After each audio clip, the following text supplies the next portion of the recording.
You're one of those assholes that was inspired by Arnold Schwarzenegger growing up, weren't you? No, I just wanted to work out so I could get some chicks. It took you long enough, didn't it, Steve? Yeah, I got a chick that didn't care about my muscles. She cares about your, nerdy obsession of horror movies. She likes them, but she don't care about them. So we're live, by the Oh way. shit! Yeah. Better watch what you say, Steve. I You know can't we you were can't having talk all kinds of shit about everybody now because they'll know. we're having posing. We're doing some bicep posing before we came live. That's right. I'm inspiring people. Yeah, you're changing lives. That's right. No, but I think at our ripe age, Steve, I just turned 26. You're 45. Mm-hmm.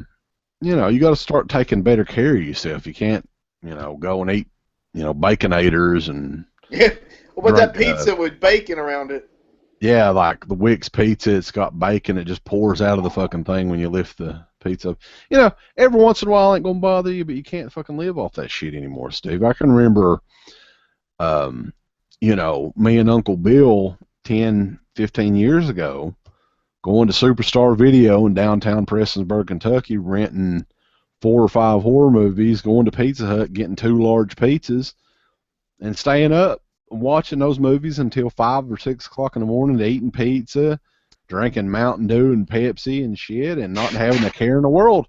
But at some point in time, we as responsible humans, you gotta stop that shit. You gotta start eating salad and drinking some of this Crystal Lake water. I've changed my ways. You still get pizza, Steve. Everybody loves I get pizza. lean cuisine pizza. What about some of that DiGiorno pizza? That's No, what that's what we got for WrestleMania, the stuffed crust DiGiorno. well that's really healthy. What I was saying though, what I was saying is every once in a while, once a week, something like that, ain't Once gonna a hurt. week. Yeah, once Well, once a week. Don't lie, Steve. You son of a bitch. I guarantee you get pizza at least once a week. no. Dana wanted to get pizza tonight, and I said, nah, I don't want none.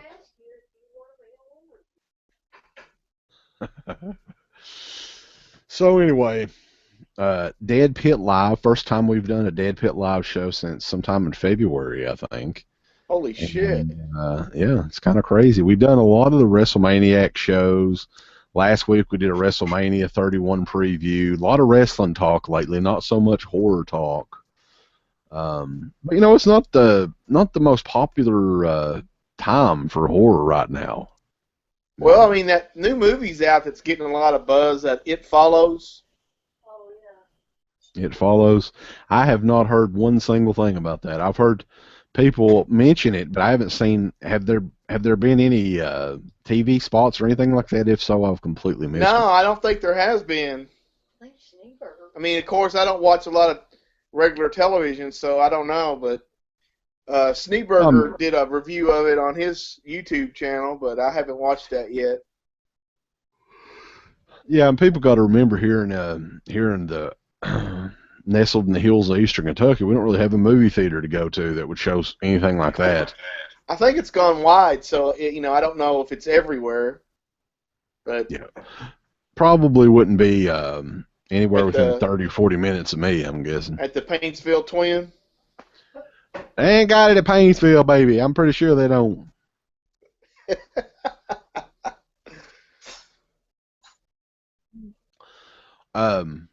One thing though, before we get started, Uncle Bill's supposed to be joining us on here. He said he was going to, but you know what that usually means, Steve. It's kind of a toss of a coin if he does or doesn't. He hasn't dropped his load yet, so He's maybe kind on of here full of later. shit. Yeah, the most important thing to him is coming in or on somebody, and then after he gets that over with, usually it's somebody he picks up from Job Corps. and then he drops them back off. I thought he's doing some counseling. Well, he counsels somebody at Job Corps. Yeah, he's counseling, which usually involves his penis around someone's anus. That's right. Anal therapy. But I wanted to mention that I got a package today. I should have done an unboxing, Steve, because I've been doing a lot of those lately. But I just did one yesterday. I got a package today, Steve, that I was really excited about. And it's hilarious because I get these packages always from Synapse Films and Impulse Pictures and stuff like that. And I have all 9 volumes of this, and oddly enough, I have not watched it. People can let me know if these 9 volumes are worthy of adding to my porn collection. Oh, this God. is 42nd Street Forever, the Peep Show collection, and there's nothing. I don't think there's anything on there that can get this flagged. I have no clue what that guy's doing with his hand. But yeah, they send these DVDs out fairly regularly, Steve, and there's just a lot of X-rated like trailers on this, and what they should do is, and I'm throwing this out there right now, Steve, that hopefully you and I can be involved in Peep Show Collection 10 or 11, because I think that we should do the commentaries over these. Like, they can't get Michael Gingold and Edwin Samuelson to do, that's just vulgar. They don't want to watch vulgarity. Uncle Creepy won't do them? Uncle Creepy won't do it. So, Don May Jr., we're throwing it out there. Steve Benningfield and the Creepy Kentuckian are offering to do commentary over these, Peep Show Collection DVDs. Now, you may be asking, what qualifies us to be reviewing or commenting on Peep Show Collection, porno movies and stuff like that? Steve and I both have been avid porn watchers for decades. So I've seen porn when I was like 12. Yeah, I think I was like...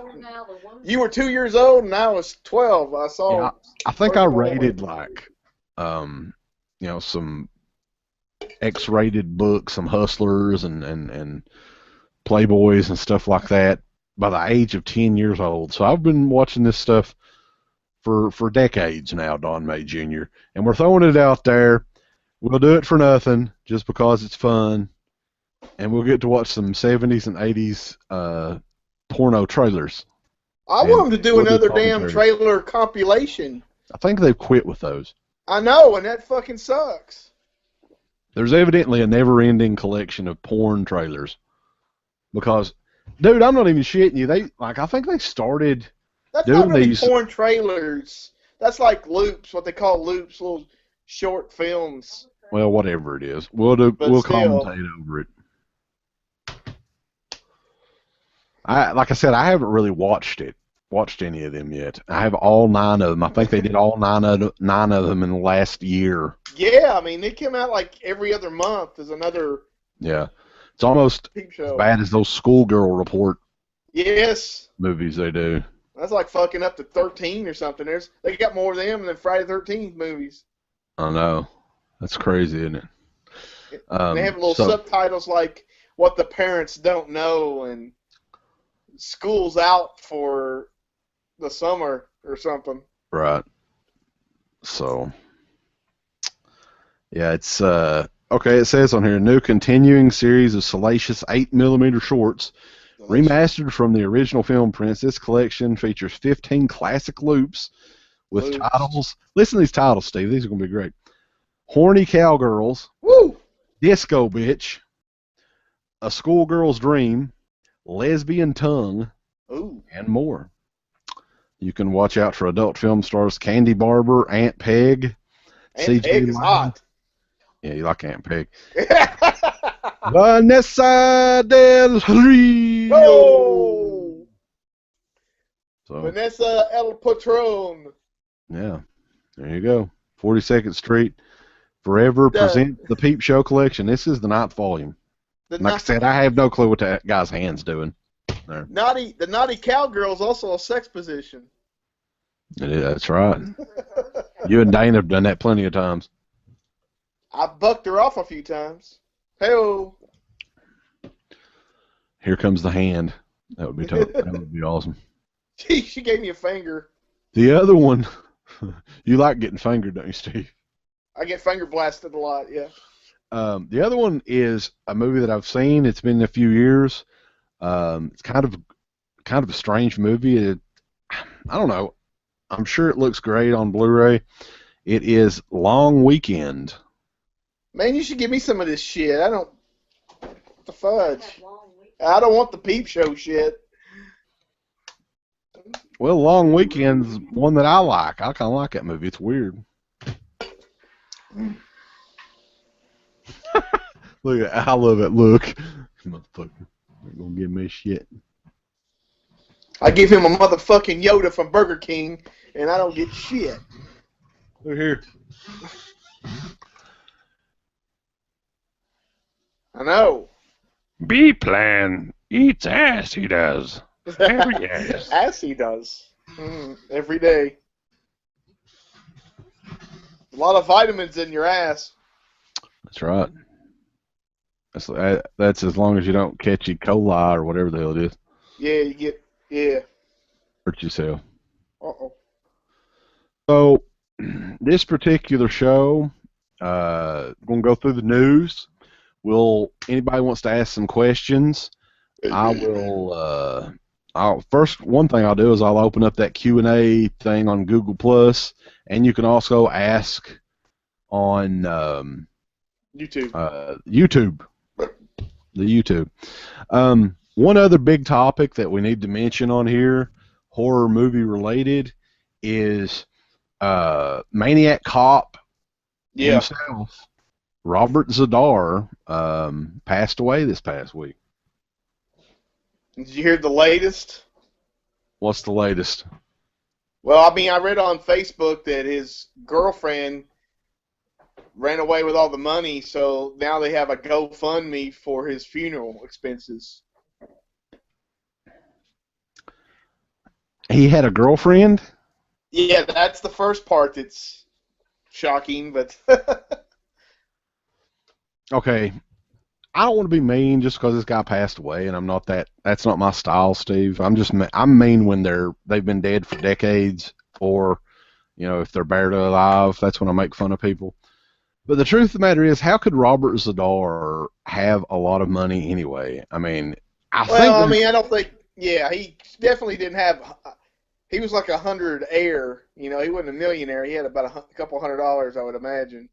Right, and this guy had been in poor health for many years. I mean, the last time I saw him was, it might have been Horror Hound. I know we saw him at a Darkwoods, the Darkwoods show. Man, like, I wouldn't have, honestly, and I've seen a lot of people that have been addicted to alcohol and drugs and whatever else, and I don't know what in particular this guy was addicted to. But, this was at least 5 years ago, and I am honestly surprised that he survived as long as he did, because he looked awful when I saw him. I mean, he looked completely messed up, and I've heard Goose, I don't want to quote anything that he's told us, but he was basically Robert Zadar's caretaker that weekend, and this guy he was a handful, I'll say the least. But, it's always sad to see anybody that's had issues that they kind of succumb to those issues in one way or another. And, I think it's sad that they don't even have money to bury him or anything. So, that's pretty unfortunate, really. Yeah, I know they were getting money together to make a Samurai Cop 2, and he played like one of the bad guys in it, and he was coming back and playing his twin brother or something. So I don't know. But anyway. Yeah, but R.I.P. Robert Zadar. You know, just a unfortunate, not really a surprising situation, just unfortunate. But what else? What else can you say there? Something else though, WWE related. That well, kind of WWE / horror related. WWE Studios has formed a partnership with Gene Simmons to launch label Erebus Pictures to finance and produce movies. The alliance is launching with a 3-picture co-production deal starting with Temple, originally acquired and developed by WWE Studios. The moniker Erebus is taken from the Greek god representing the personification of darkness. Ooh. It will sell worldwide rights on all titles and use WWE TV shows, including Monday Night Raw and SmackDown, along with the digital, social media, and WWE Network to market its titles. The horror genre continues to fascinate me as it proves to be endlessly thrilling and engaging for audiences, said Simmons, who has been, of course, in KISS for over 4 decades. It's crazy. Horror films fall into the genre that thrives on genuine passion, and I believe that this partnership will truly capitalize on the sentiment and supports our vision, said Michael Lucci of WWE Films. So they're talking about this movie called Temple, which is written by Matt Savoloni, and it follows a team of trained operatives who find themselves trapped inside an isolated military compound after its artificial intelligence is suddenly shut down, and then begin to experience strange and horrific phenomena. The director will be announced shortly, with principal photography expected to start in this summer. Erebus Pictures' second feature will go into production later this year. So, yeah, you can look forward to Gene Simmons and WWE working together. My God, maybe that was, Raw a couple weeks ago. I saw Paul Stanley sitting right behind Michael Cole and Booker T and JBL. So I wonder if that had something to do with Erebus Productions. Are they going to bring back the Kiss Demon? You never know, Steve. That's the one thing about WWE. Nothing's for sure. Well, I think that was Sting, actually. But did you hear that they AJ has officially retired? I did hear that. Somebody was saying that she might have got knocked up or something.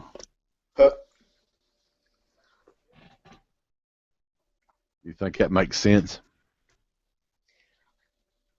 I mean, I definitely don't want to be wrestling when you're pregnant. That's true. Not unless you want to, want to abort the kid. Might be a good way to do that. You're one cross body away from that. I don't think AJ's really been into the whole thing for ever since, I guess, CM Punk left. It doesn't seem like her heart's been in it anyway. So, I mean, maybe there's more to it than her just getting knocked up or something. Right. Well, you did see Monday night they had a really longer Divas match. So, I mean, maybe I heard that they were going to be changing their views on women's wrestling, so possibly this was a sign that they're going to start taking it a little bit more seriously instead of being throwaway 5-minute matches and stuff like that, but I guess it remains to be seen. Yeah, we'll just have to wait and see what they do. They haven't really taken tag team wrestling or the Divas seriously for quite some time. Yeah, both of those. I mean, you saw the Lucha Dragons. Yeah. Who were, Kalisto was over. Yeah, Kalisto, he was Samurai Del Sol on the independent circuit, and I mean, he was really good when he was doing that, so. I heard something about, because I didn't get to watch it this week, but I'll try to catch a replay. The Lucha Underground is taking a hiatus after this past taping or whatever. Yeah, I heard that. Yeah, that they're not going to resume until next year, right? That's what I heard too. So, I mean, I don't know. It could be something where they're gonna refocus and do some. I mean, I don't think it's an issue with ratings or anything like that. I think it's got something to do with the people who are making it are doing another television show, and they're not going to be available to continue making the show at this, at this point. So, I mean, it is kind of, lame that they'll have to be off, not have any new episodes. I think they've got enough shows to go up to August or something. So you probably ain't going to have new shows for at least 4 to 5 months. Wow, they've already recorded shows up to August. Well, I mean, I think they still got some more, additional tapings.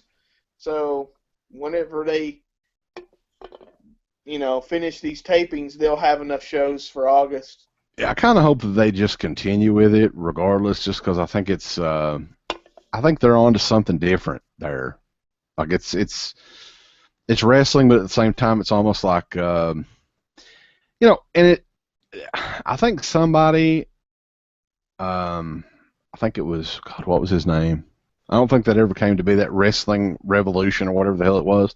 Yeah. Where you have, and this is kind of what they're doing.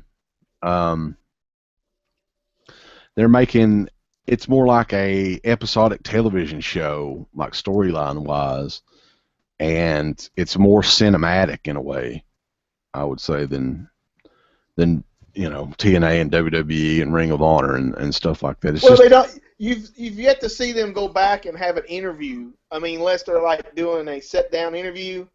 So it's not like they have reporters with a mic and they're actually like filming these segments like they're little short films with really good production and stuff like that.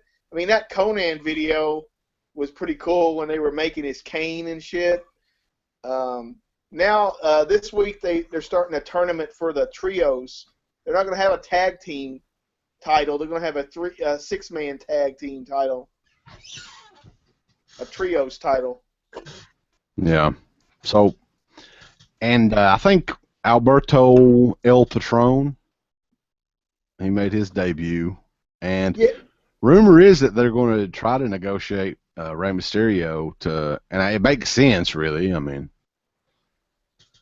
Well, I don't know if they're going to have enough time to do that. If they, these new tapings. So I don't know if Mysterio's going to make his debut before they take their hiatus or not. Yeah. I just, like I was saying, I hope the show continues in some form. Schneeberger, though, he posted something on here. He's talking about It Follows. He says that It Follows is sweet, dudes. It's worth going to see. The indie film Headless kicks ass, too. Both were very impressive. I see. So, It Follows is worth seeing. It's got an interesting premise. I know nothing about it at all. Well, what I know about it is basically this guy meets this girl, and she's like the main character, and they have sex. And then after they have sex, he tells her basically that I've passed this along to you. So it's like a sexually transmitted curse. He goes, there's a creature that's going to be coming to get you, and the creature can look like anybody. And basically, it's working. If it gets you, then it moves back to the person who gave the curse to them. So the only way to get the curse, or at least to temporarily get the curse off of you, is to have sex with someone else, and then they have it. So, but even if that creature kills them, then it's going to come back for you. So it's kind of a weird plot, but I heard it was pretty creepy and stuff like that. So I'd like to check it out. They should have been more creative with the title though, and called it something like "Cum Demon" or something. Jizz. Jizz Ghost. The Jizz Monster. Uncle Jizzy.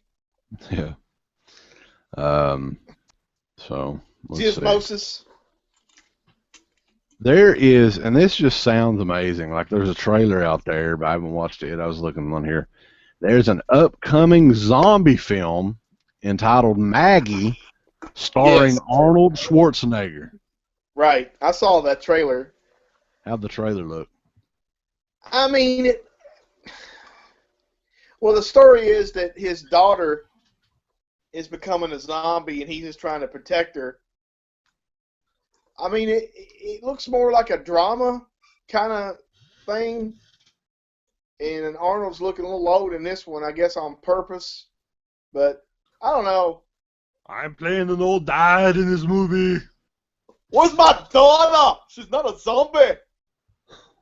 Something like that. But is Arnold Scottish? Yeah, I know. I sound like a fat bastard on there. Give me a baby. But I'm going to destroy you, zombies. Fuck you. Come on, baby. Let's get to the chopper. It's not a zombie. But, yeah, I don't know. It might be okay. You just never know. Seems like Arnold is doing, like, as many movies as possible. He's trying to make up for all this fucking time he was a damn... Yeah. Man, like, let me tell you something, too. They were, like, hyping the hell out of that, the Terminator Sega Genesis movie that's coming out. That looks like pure shit. Like, that looks horrible. I don't think it looks horrible, but I think mean... it does. Well, I'll be interested in seeing it. That series should have never... They should have ended that shit after Terminator 2. Yes. Never, ever done Terminator 3's horrible. Unless James Cameron was involved in it. Because after that, or someone... Yeah, but like, even if James Cameron... that or some shit, I mean, whoever directed Part 3, then the story sucked. I mean, so, you know... Even if James Cameron was involved in it, I mean, it would have been a very difficult story to tell because they wrapped pretty much everything up in Terminator 2. Right, I agree. I mean, Terminator 2, that should have been it, but you know how movies go. Don't make fucking sequels for shit that don't need sequels. We were such fans of the first two Terminator movies. Like, we were, I guess, kind of overthinking it. Like, oh, here's how they're going to say that they could still make the Terminators. Like, you remember in Terminator 2 where he got, Arnold got his arm caught in one of those, one of those, I don't know what it's called, right towards the end. Yeah. And I was like, well, they're going to use that technology. They still had his arm. They didn't, he didn't get totally destroyed. But no, they just like, I don't even remember what the fuck they did with Part 3. They didn't really, they just kind of ignored the fact that, the Terminator destroyed itself at the end of the second. Well, they keep on sending Arnold's Terminators back to different time periods. I mean, I do like the way that they're doing this one. It's going to be like, they're going to use footage from the original Terminator. So when Arnold appears with Bill Paxton, and I guess and then the old Arnold shows up and then kills the young Arnold. And they kind of fuck with the timeline and stuff. I think that's pretty cool, but other than that, I really don't know how it's going to turn out. Yeah, I don't think it's going to turn out well. I'll just say that. I mean, we will see it. I'm definitely going to watch it just because, hey, maybe they can end the series off in a better way than they No, ended. dude. It's a start of a new trilogy. Are you kidding me? I'm pretty sure. Also, it's got the stink of being hardly every movie that's been like spotlighted on Raw has pretty much sucked or failed at the box office. So I think it's going to fall to the curse of WWE promotion. Yeah, I certainly hope that Terminator Sega Genesis is better than Triple H's entrance at WrestleMania. Dude, how much did that suck with all that shit during the That was, daytime? yeah. Everything sucked. I mean, their entrances, the Undertaker's entrances, it looked like during the daytime that doesn't really carry the same weight. See what they should have done. Started like an hour later. Started at 8 o'clock, 8 to midnight, or something like that. How about you go to a central time or a mountain time zone? Therefore, it'd be an hour. It would be the same time, but it'd probably be a little darker at that point. Well, it was only the main event. Like right at the end was when it started getting dark, right? Yeah, I mean it wasn't even fucking 8 o'clock. Yeah. Pacific time. Specific time. Very specific. Yeah, I agree though. I mean, I was thinking about that too. Actually, right as the pre-show match, the tag team match, and I was like, Jesus Christ, that is right. It's going to be. It was only like when it started, it was only like 3 o'clock their time. So I'm like, it's going to be daytime the entire show. So. Can you imagine sitting there for that fucking long? Yeah, you get sunburnt really bad too. Oh, you would be. That place would be smelling like people be stinking like how heaven. Oh, let's see. X-Files. What do you think about the rumor? I guess it's definitely happened. A sixth episode. Yeah. Six episode event with Gillian Anderson and David Duchovny returning. I think it's beginning production this summer. So, and I honestly think that this is something to set up the series again. I mean, it seems to be what they're just going to test the waters a little bit and see if people still watch the show. I think it's going to be gangbusters. I mean, honestly, I think that with everything that's going on TV now, Walking Dead and other things that are supernatural stuff, even Supernatural, I think it's just going to be a big, especially, if they go back to what really worked, I think it'll be a big success. Especially now, because a rating today, that would probably get a show canceled is like a success now because there's so many channels out there. If you get only like a 1 rating or something like that, you're really doing good. So I think it's just going to be a lot of people, if they can keep, have some really good stories, I think people will really like it. And they'll tune in. Yeah, I'm sure there'll be enough people to tune in where they'll be like, oh, we've got to do, and honestly, what the fuck is David Duchovny and Gillian Anderson doing now anyway, other than conventions? I'll tell you what, Jillian, if you want to check out something cool, I've only watched the first episode. On Netflix, there's I guess it's a British show called The Fall. It's about a serial killer. And Gillian Anderson's on there doing like a British accent, which she does half the time. But anyway, the first episode is really good, and she's on Hannibal. David Duchovny, I think he's pretty much working on his sex addiction.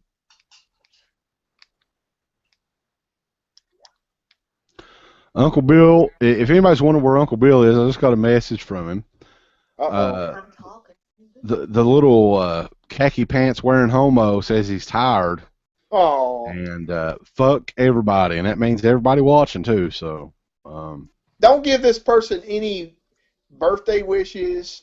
Don't even bother talking to this person. He doesn't care about the fans. He really doesn't. He doesn't give a shit about nobody but himself, Steve. I know it. Sad. Yeah. It's unfortunate. But, hey, Creepy Kentuckian and the B-Plan are here. It's Dead Pit Live. Anybody's got any questions or anything to ask away, fire away, and we will answer them throughout the night. But we're talking about some of the latest happenings in the world of horror and other random bullshit that I'm sure we'll talk about on here.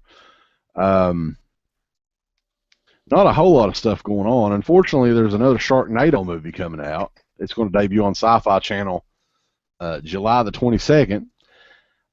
Tara Reid, that I saw some photos of her recently. Her body's starting to look like E.T. Have you noticed that, Steve? I mean, I saw some pictures. It looked like she just lost a bunch of weight, and then like she wasn't big to begin with. So I don't know why you want to lose weight. Yeah, put some meat on the bones, boys. Ain't nothing wrong with a girl having some meat on the bones. Hell yeah. Give you something to grab onto. You know what I'm saying? Yeah. You don't have to worry about breaking a rib when you fuck her. Damn. Or get poked by a rib. Yeah, what I'm saying though, you grab onto it and you're like, oh fuck, I broke her fucking rib cage, boys. What the hell's this? Oh fuck, it's a rib. Damn. I'm sorry. Yeah, but Sharknado, like I never got the fascination with those movies. Like I couldn't even get through the first movie. So. Well, me and Dana are gonna go see Sharknado 2. They're gonna release it at the theaters in May. At Riff Tracks are gonna be doing a live riff to it. So we'll probably go see that. Yeah, they're also gonna do The Room again. So we're gonna go see that. You've seen The Room, haven't you? I may have. Remind me, what's the story of The Room? This long-haired doofus has a girlfriend, and she is cheating on him and stuff. But that's just the general stuff. It's really bad. The acting, everything is really bad. It's really hilarious. I mean, I think I've heard you guys talk about it. I don't know. Well, we did a commentary for it. We actually went and saw it at the Baxter on a midnight movie. People had a bunch of plastic spoons and you throw them. Oh yeah, yeah, that's right. I got a fucking attack, but we both got spoons in the eye or forks in the eye or something. No, I got one behind my ear. I got hit in the eye. I was wearing glasses like this. I was wearing my glasses and it went right through my glasses and hit my eye. I was like, shit.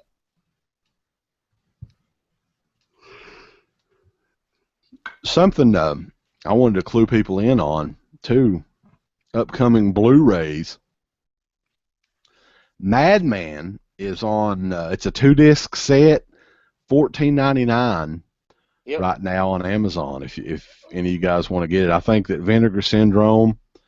Since I'm not going to get it free from you guys, I got it. I'm probably not going to get it free either. I don't know. I'm hoping the guys at Vinegar Syndrome's kind enough to send us a copy. I would assume they would because, I mean, if you're helping out in some way, that's at least saying thanks. That's true. The DEADPIT, a bit of a DEADPIT presence on that Blu-ray set.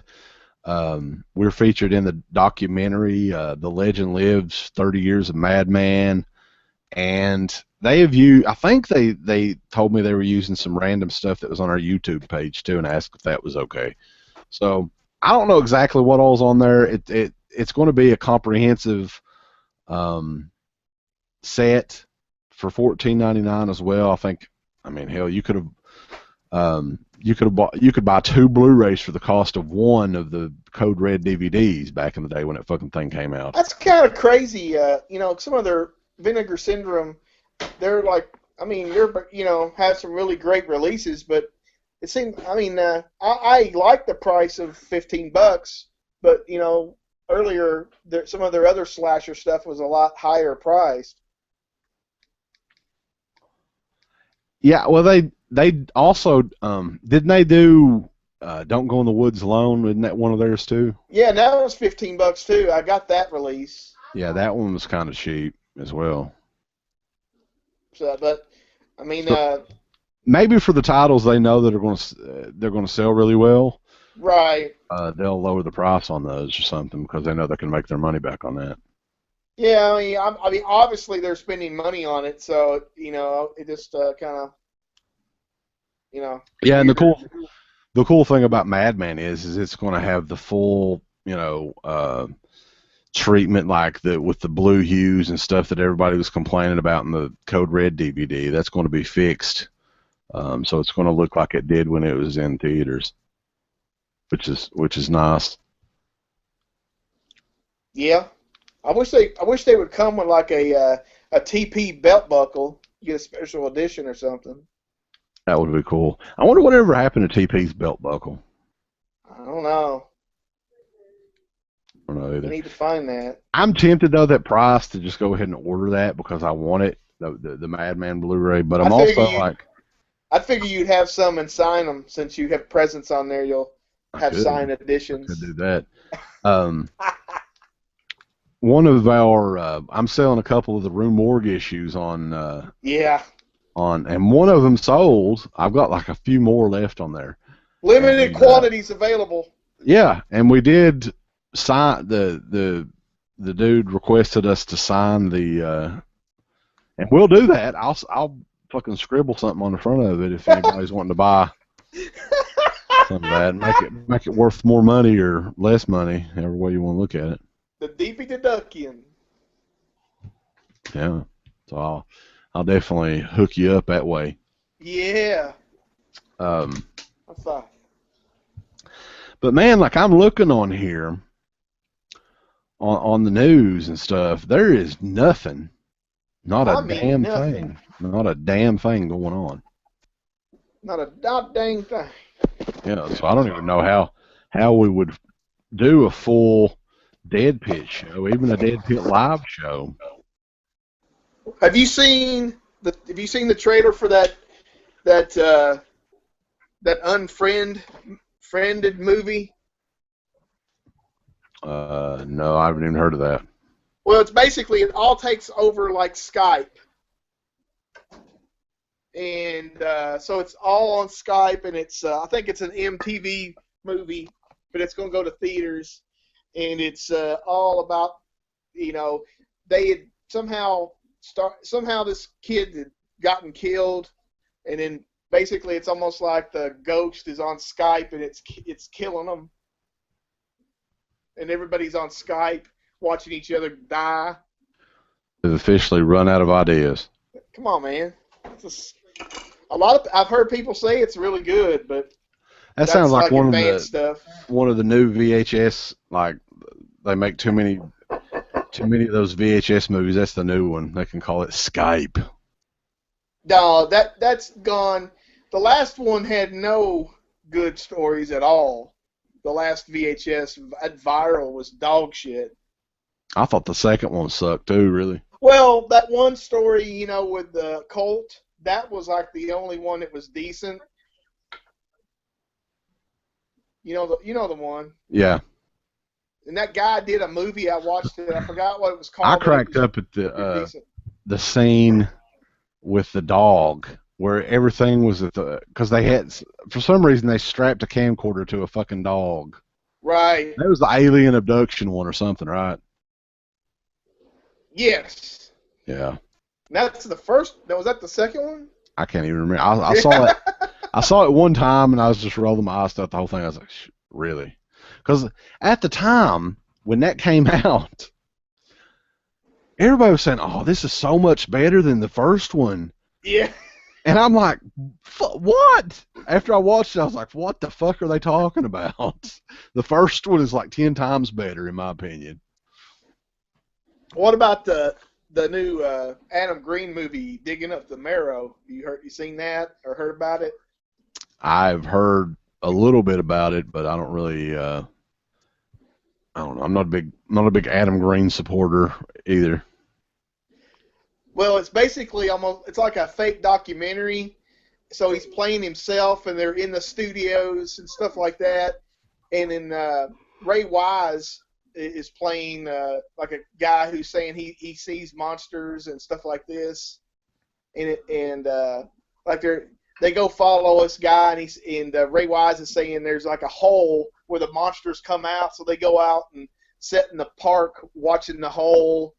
And he starts saying, "Look, there's the monster. There's a monster coming out," and like nobody can see it. And at one point, they're watching the video, and Kane Hodder comes in the studio and stuff. And he's of course wearing He's wearing one of those shirts. I don't know if it's a Hatchet shirt or something like that, but it's like really all about their movies and stuff like that. They have posters everywhere for all the Adam Green movies. he's wearing like a Frozen shirt and all that stuff. I thought it was okay, but I definitely don't want to watch it again because at the during the course of the movie, he gets Adam Green's like really overacting, and he's like his smugness gets on your nerves after a while. It definitely didn't sound very good to me. Well, Ray Wise is good in it because he's the only real actor in the movie. Everybody else is like doofuses playing actors.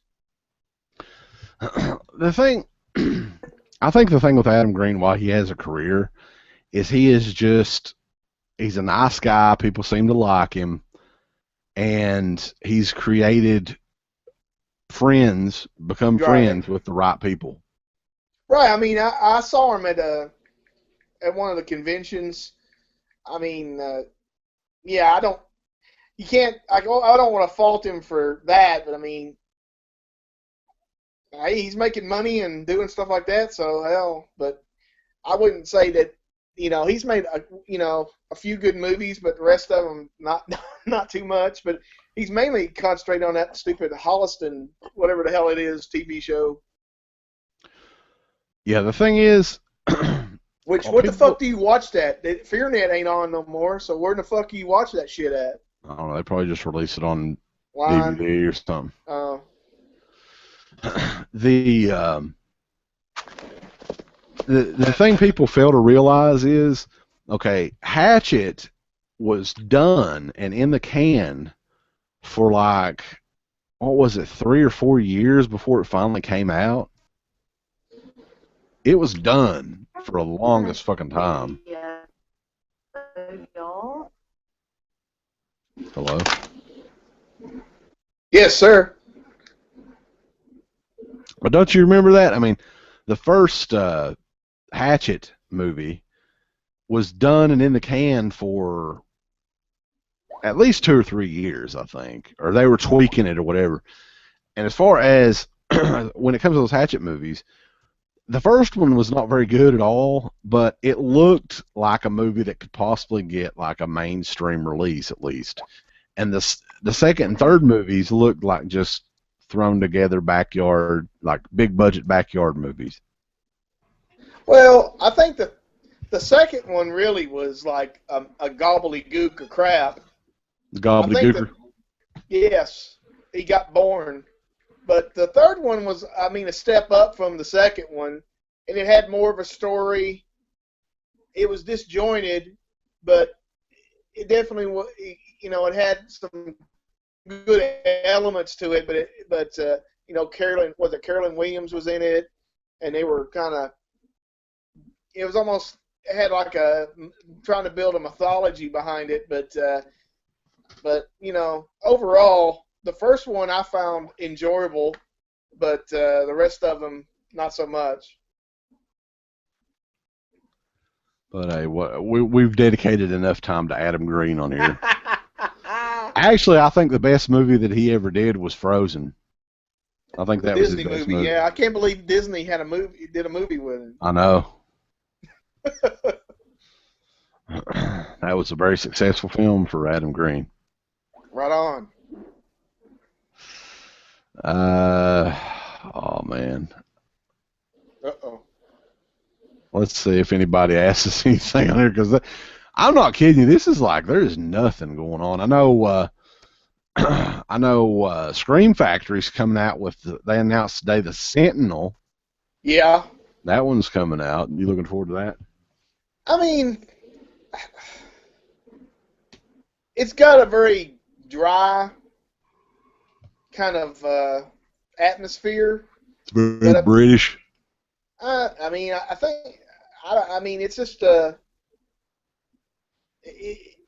don't know. I mean, it's not definitely not a bad movie, but as far as, I don't know, it just didn't get to me. I think I got that poster somewhere, or I gave it to Dana. I don't remember. I think I gave it to Dana. Is it no poster? Yeah, like when you give it to Dana, you're kissing it goodbye. She fucking lives with you. But I'll put it over here with my stack. I'll keep it company. Y'all have separate movie collections and shit. Well, if I don't, she wants to buy the same movie if I get it, so I'm just going to buy it and give it to her, so we don't have two copies of the same movie. Just out of curiosity, though, like, how has your buying habits changed over the last couple of years? Because mine has changed drastically, I think. Well, I mean,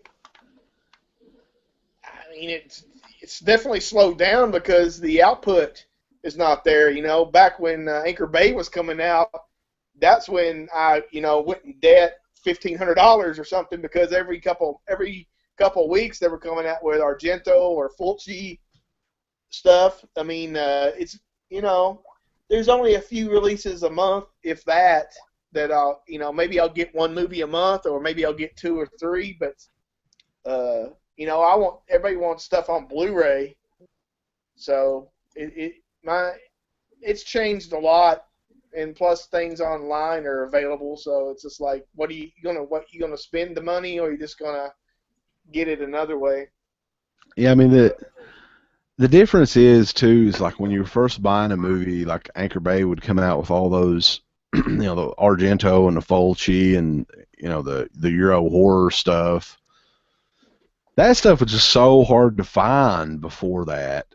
It was almost like, and seeing it in digital quality and DVD quality, it was really like, oh, this is just seeing it for the first time in a way. And a lot of these movies, yeah, they're remastering them again on Blu-ray and doing like 2K and 4K remasters and stuff like that. But the truth is, a lot of these movies were such low-budget movies when they were made in the 70s and 80s. 9 times out of 10, I mean, every once in a while you're going to get a great transfer. I think that Blue Underground's Zombie that they came out with was just mind-blowing how good that looked. But, I mean, most of these movies, I mean, I don't want to talk. I haven't seen the Blu-ray, but Don't Go in the Woods Alone. How good is that really going to look on Blu-ray? I know that. I think it looked decent, but I mean, the movie. I found the soundtrack super annoying this time I watched it. I mean, it just gave me almost a headache. The soundtrack is bad. Sounds like they got like a lot of clown music and shit in it or something, right? Yeah. Yeah, it's. Woo! I mean, it just rocks your head after a while after hearing that keyboard or whatever the hell it is. Yeah. Don't go out in the woods tonight. You finally something, I don't know. But I just think like now for me, I have a whole wall full of a lot of those Anchor Bay DVDs, and whenever I get the urge, I can still watch them, and they'll still look pretty damn good. And I just don't have an interest in rebuying those movies for a lot of the time $25, $30, and have another disc take up space on my wall that I could use for maybe 2 or 3 titles a year, which is honestly, unless I get some sort of crazy deal at a flea market or at a pawn shop or something, that's all I'm buying anymore. 2 or 3 titles a year, maybe, no more than 5 or 6. Just because all the mainstream titles are voodoo. I think that it's a waste of money to buy a mainstream movie unless it's something you really love. Like I did get Guardians of the Galaxy on Blu-ray 3D. Mm-hmm. That was the best movie of the year last year to me. But I mean, a lot of these other movies, even the mainstream horror movies, I can watch them on Vudu, and I'll probably never ever watch them again. Like even the ones like that I kind of liked and stuff. Honestly, most of us are buying these movies just to sit and look at them on the fucking wall. How much rewatchability does a lot of these movies have for us anymore, man? I mean, maybe I'm in the minority here, but I mean, most of these movies I've got over here on this wall have been just sitting there collecting dust after I watched them, and some of them I've never even opened. Yeah, I was looking. Back in the day, I don't know if you ever got like one of the catalogs from like what was it, Midnight Video or something like that. No, I never did get those. Or what, something like Sinister Cinema or something like that. And I got this, back in the day, like in the '90s, like mid '90s, I got this catalog, and I was reading through these movies, and it's like, what was it? The Werewolf versus Vampire Women. It was like, holy shit, this looks cool as hell. Macabre. And all this stuff, all these different movies. And I found it the other day, or not the other day, but a couple months ago, and I decided to look through that list, and I looked through the catalog, and every one of these movies has come out on DVD, legitimately. So it's like all these movies that in the past that were so hard to find on VHS, and you had to go mail this $30 off to some company to make a duplicate VHS copy and send it to you. Like Vampire Circus is the one I ordered because it had an X rating. I thought, well, what the fuck? I've seen this on television, and I didn't see anything about it. And I got the tape and watched it, and of course, it's got nudity in it and stuff. So I mean, Probably looks like shit too.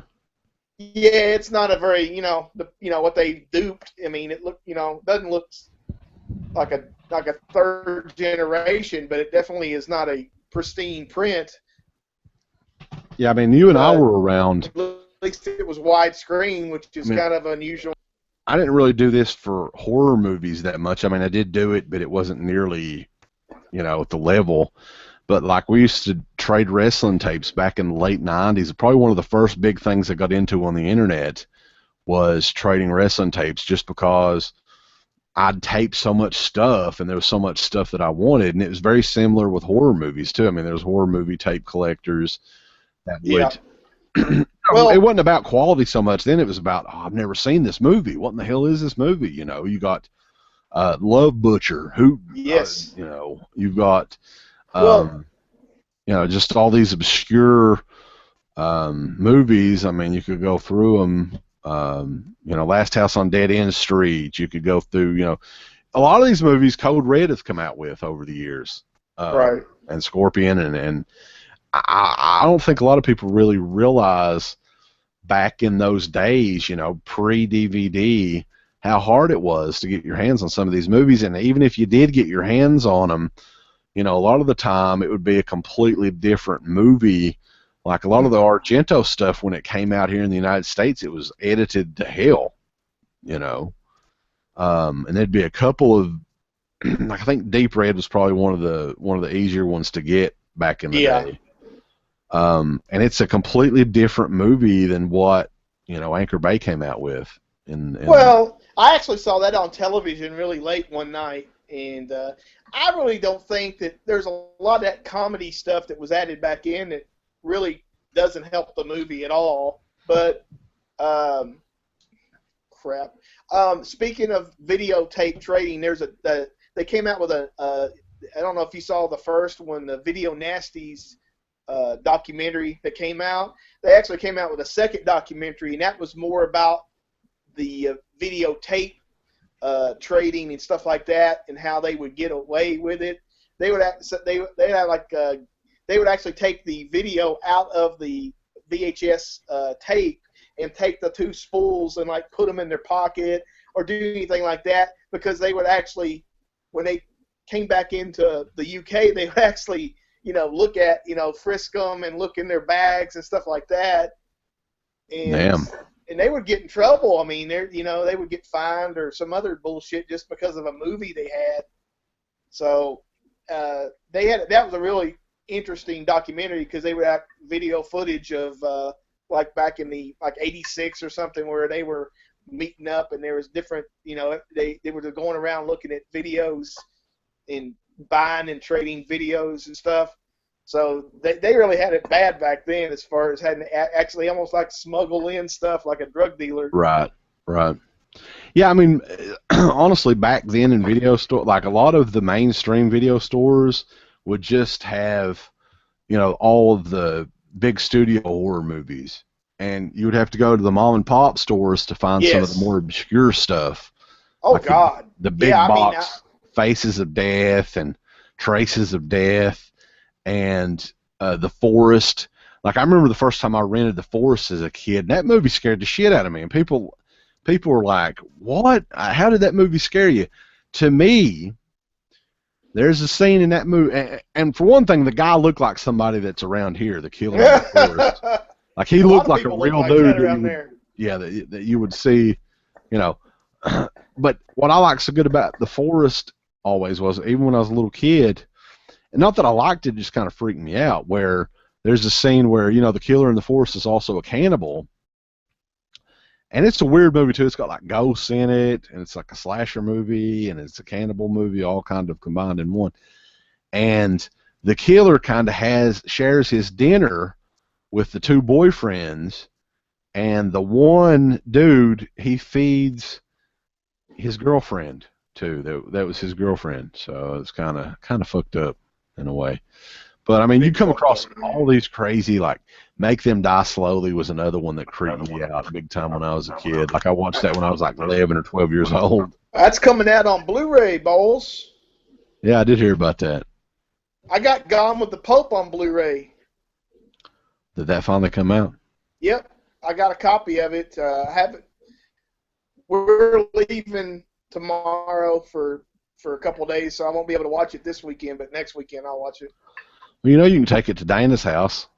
Yeah, but I mean, it's got a DVD version of the, but I don't want to watch. We don't have a Blu-ray player up there, and I don't want to watch a damn DVD copy. No, I hear you.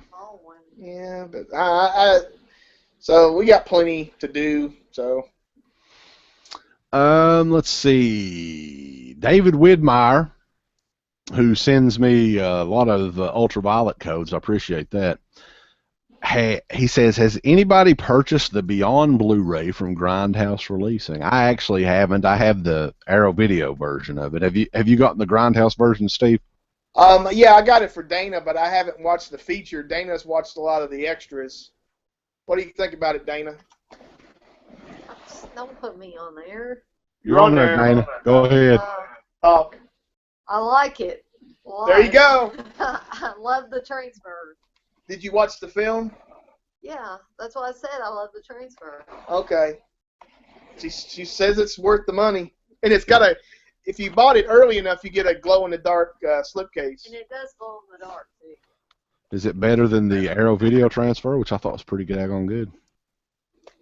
I think it's about on the level with the Arrow transfer. I got two of them. Remember, they had that screw-up where they had the beginning in black and white instead of that Saratoga or whatever the hell it was. Sepia. Yeah. Sepia. Who really gives that big of a shit, by the way? I don't know, but I got I mailed them and they sent me another version, another Blu-ray.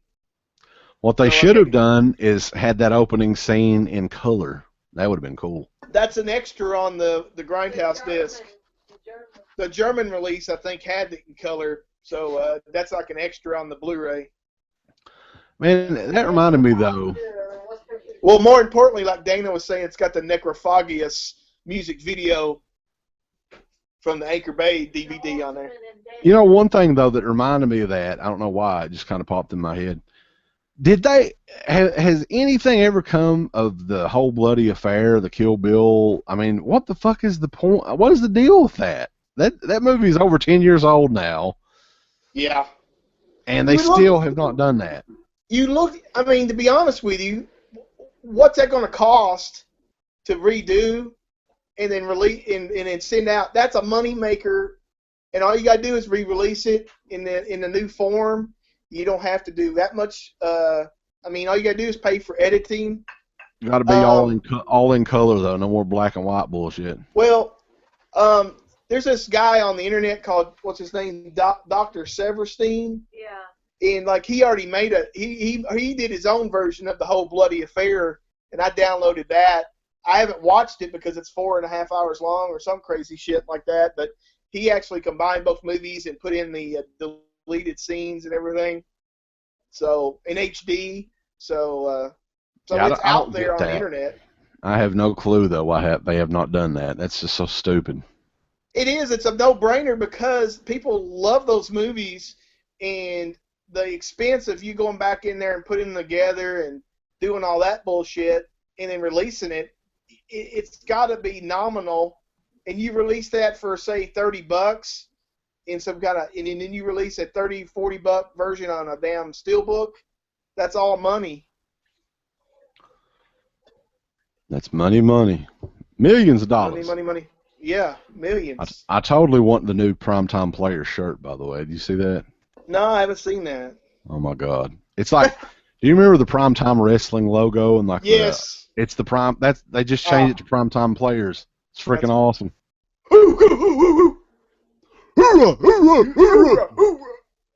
You got to paint. That dude is dark, man. Titus is dark. He's a black man, that's for sure. Is that his real name? Because I know he played football or something, so I don't know. No, I don't think that's his real name. Yeah. Don't think so. I mean, nobody has a real name in that place hardly anymore. No. First Power 100. CK, have you seen The Babadook yet? If so, what is your opinion of it? No, okay, here's the deal. Here's why I haven't seen The Babadook. I think when I put out the like on the show, like back in January or something like that, I was like, somebody hook me up, how can I see The Babadook? And I told you how to see it. Steve told me, a couple of the people gave me links to it, but this was right around the time when my dad had all those health issues and stuff, and all the links expired and all that shit, and I never did get to see it. So, well, you have the thing on the Fire TV. You could find it on there. I probably could find it on there. I will. I do want to watch it. I've heard kind of mixed reviews on it. Yeah, it's mixed. You hear mixed reviews on everything, though. So. Well, I've seen it, and me and Dana both seen it. I mean, it's got its good points, and it's definitely got its bad points. I think the kid in it's really annoying at certain points of the movie where you want the mom. The mom is basically at some point going to kill the kid, and you think because he starts believing this character in this book is real, and it basically pretty much just drives his mom crazy, and she wants to kill the kid at some point. And I mean, I'm cheering for this mom to kill the kid, and so. I mean, I think it got overhyped, and I think that really hurts the movie. If it was a movie that never got this much hype, and you watched it, you would think it was really good. But if you believe the hype and you watch this film, you're going to be sorely disappointed. Word to you, mother. True that. Let's see. The Sentinel, we already talked about that. Mac Boy Color says, I watched Lesbian Vampire Killers. Yeah. Didn't expect much, but I actually really enjoyed it. It's pretty funny. If you haven't seen it, it's worth checking out. It definitely sounds interesting. Lesbian Vampire Killers. Well, if it's some shut on video stuff, I mean, I'm out. That's what it sounds like. I've heard of that movie, but I haven't seen it. Have you seen the new Mad Max trailer? Yes. I did. I watched that. Like, when did it come out? It came out a couple months ago, right? No, there's a brand new one that came out. I think last week. Oh, okay. I haven't seen that one. I saw or this week. The teaser, whatever it was, from a couple months ago. It looks freaking. It looks like that they took the original like Road Warrior and just like shot it full of steroids. I mean, it looks like it's going to blow your freaking mind out if you see this movie. Well, sounds interesting. I'll try to check out the new trailer. I'm a big fan of the first couple of Mad Max movies. The Road Warrior looks amazing on Blu-ray. It was one of the early Blu-rays too. It was one of the very maybe release day Blu-ray. Whenever they had the the debut in 2008 or whenever it was, 2007, and that damn Blu-ray still holds up. I watched it again not too long ago, and it looks fucking amazing. Yeah, I mean. Yeah, and another Blu-ray that really just knocks your socks off. I think it's the best-looking horror movie on Blu-ray almost. is House of a Thousand Corpses. Yeah. That is just the DVD I got of that looked freaking amazing, and then you put the Blu-ray in it, just like pops. It's like I wonder wow. what the deal is with that, because that was another one. Like, what was that? That was a budget release too. That was like $10 or something, right when it first came out. Well, I mean, I actually got both that and in Devil's Rejects like for $12 on a double pack. So I mean, I had the DVD of it, and I thought, man, that looks incredible. And then I already had the other ones on DVD, but I went ahead and got the Blu-ray, and yeah, that's one that and The Descent. Those couple of Blu-rays are just freaking awesome. And that Descent was one of the first Blu-rays as well, or at least. Yeah. Yes, What's funny is both of those were Lionsgate movies. Yeah, and they were like really super cheap. They're like $10. That was definitely $10. When I got that Blu-ray, it was already on sale for $10. Yeah, it's funny because House of a Thousand Corpses, a lot of people don't realize that movie was made in like 99, 2000. I mean, that's pre-digital, so I'm kind of wondering, well, not pre-digital, but I mean, it wasn't made digital. It was like 35 millimeter. And then Devil's Rejects was made like 6 years later, and it looks shitty. Like the Blu-ray does not look very good. Well, I think that's by design to fit into that type of movie that he was kind of, emulating. Right. It's hard to believe that movie's almost 10 years old. Yeah.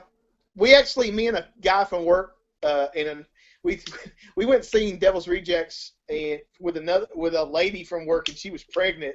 And here we are watching all this crazy shit with a pregnant lady.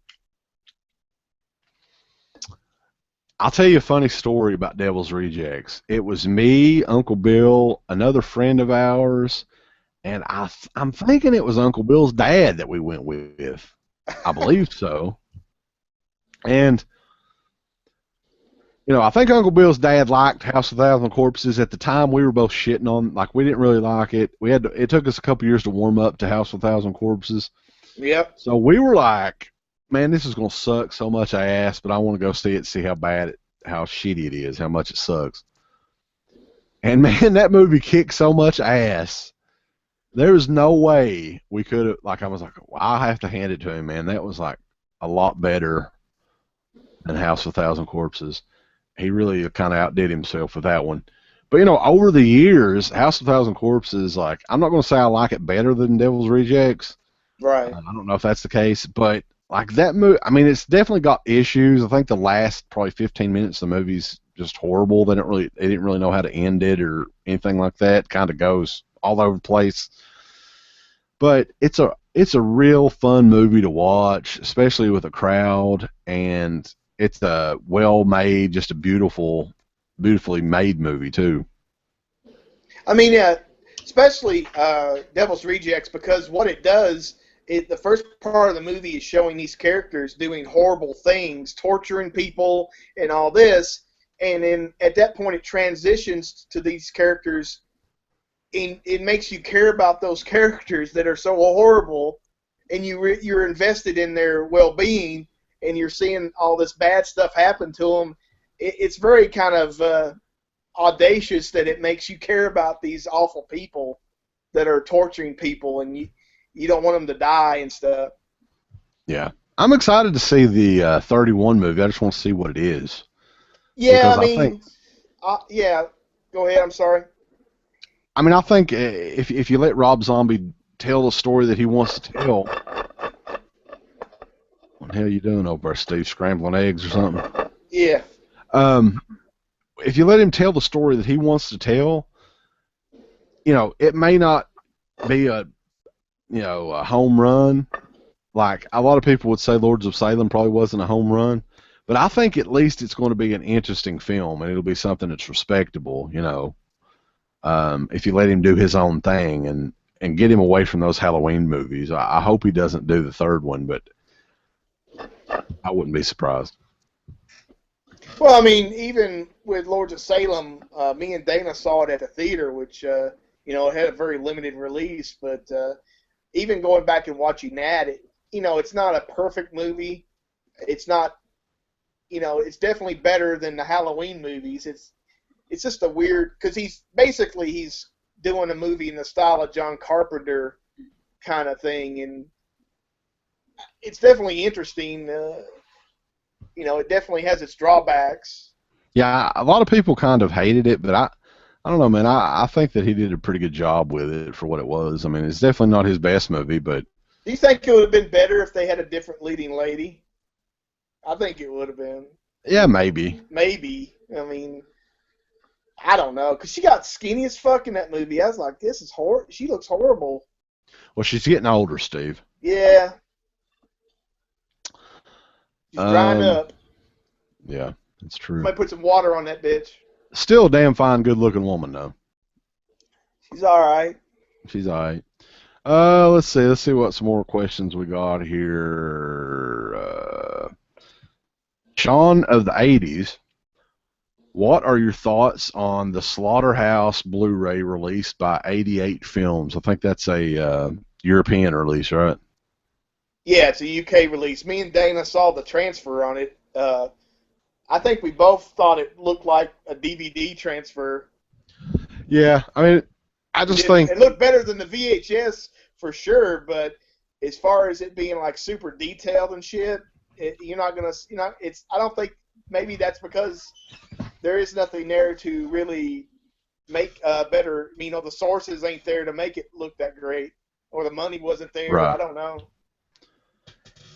Yeah, I mean, I don't know if a lot of these releases that are coming out, I mean, maybe some of them do look great. Like I heard Death Spa is just amazing looking on Blu-ray and everything. Oh yeah, that's Gorgon. Yeah, I mean, regardless of who does it, I'm just saying, do your research on look at some reviews, because DVD Beaver is a great place to go.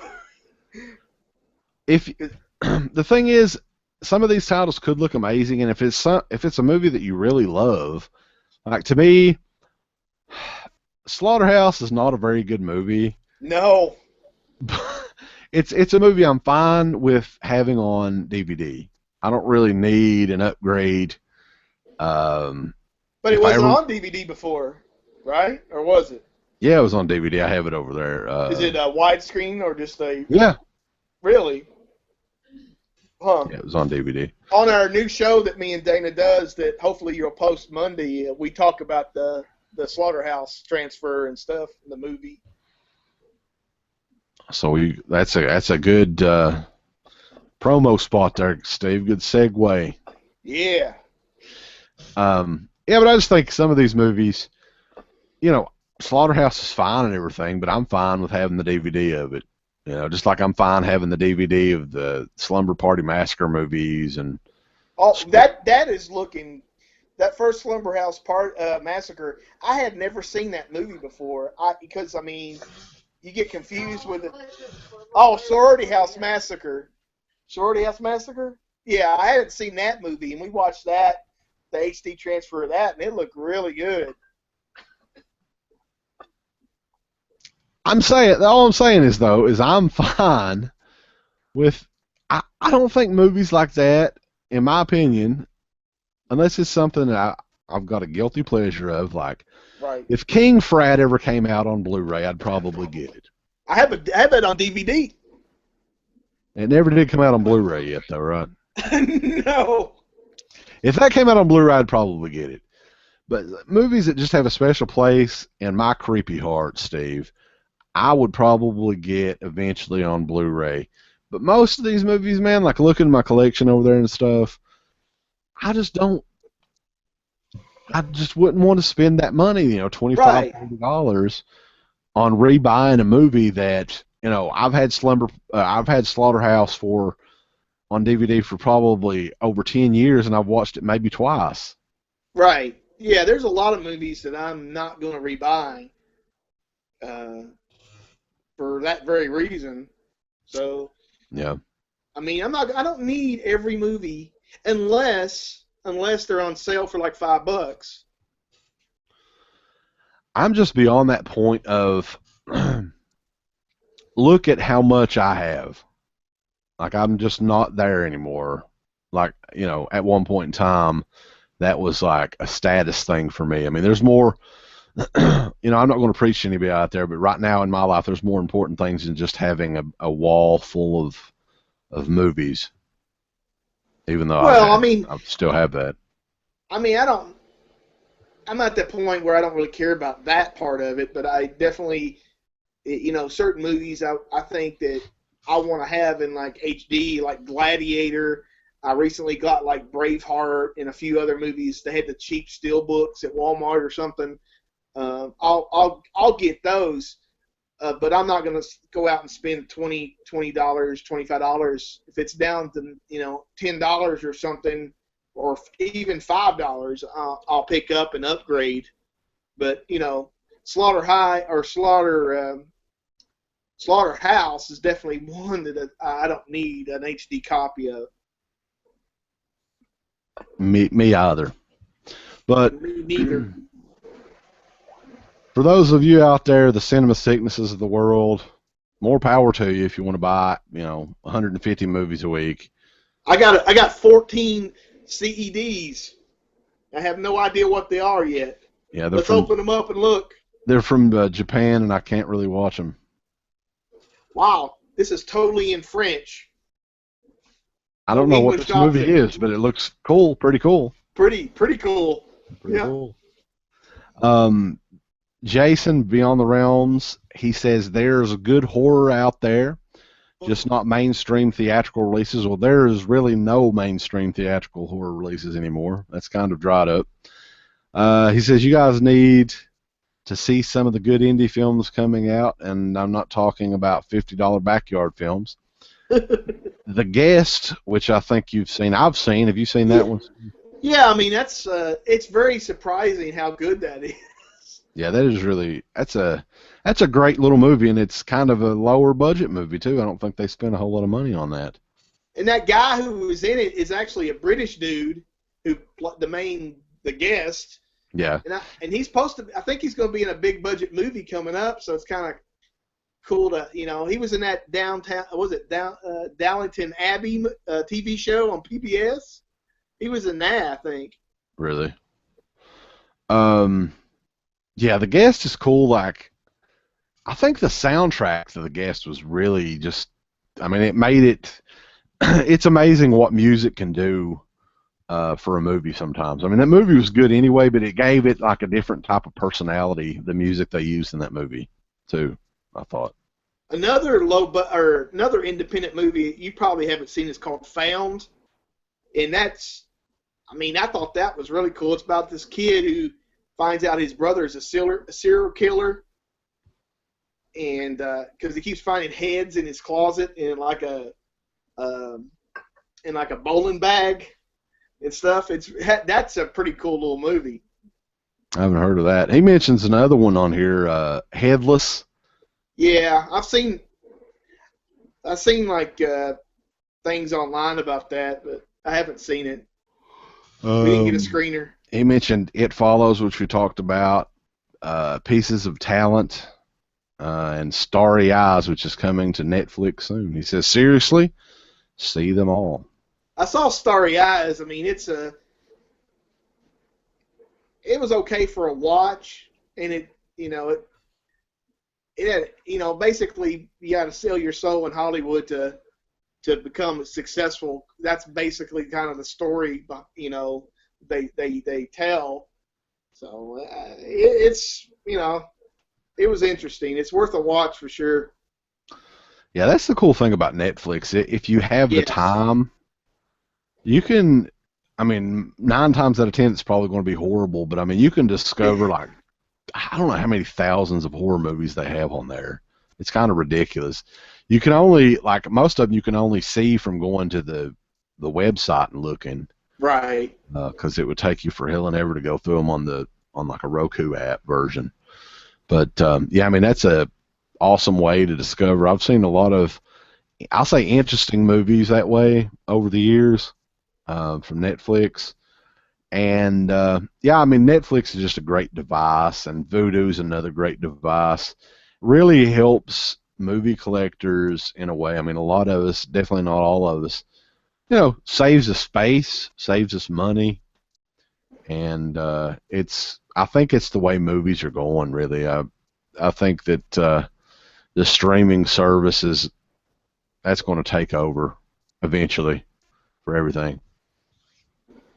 Yeah, I mean, speaking of the Roku, on the DEADPIT Roku channel, got some stuff. Got some Joe Bob from Monster Vision and stuff like that on there that maybe some people have missed, and some other kind of hidden movies. So you can add that by just doing or adding a private channel, and you can go to YouTube to find out details.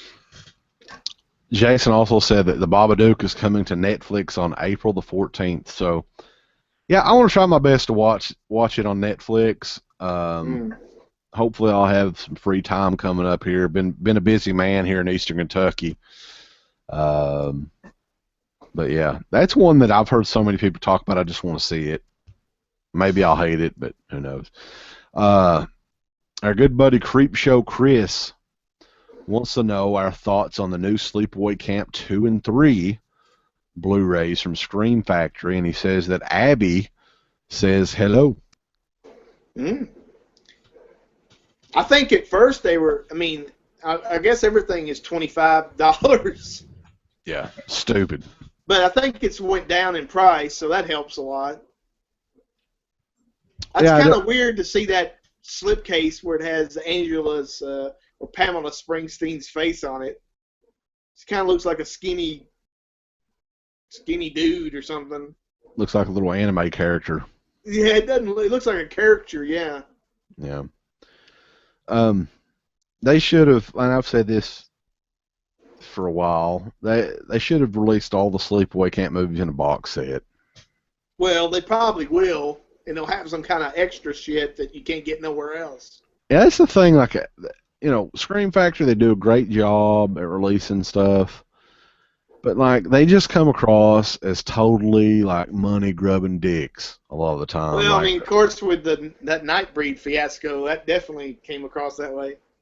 Yeah, and they posted something not too long ago too, asking the fans if they would be interested in basically rebuying their old movies in steelbook form. They were going to do steelbook releases on like select titles that have already come out.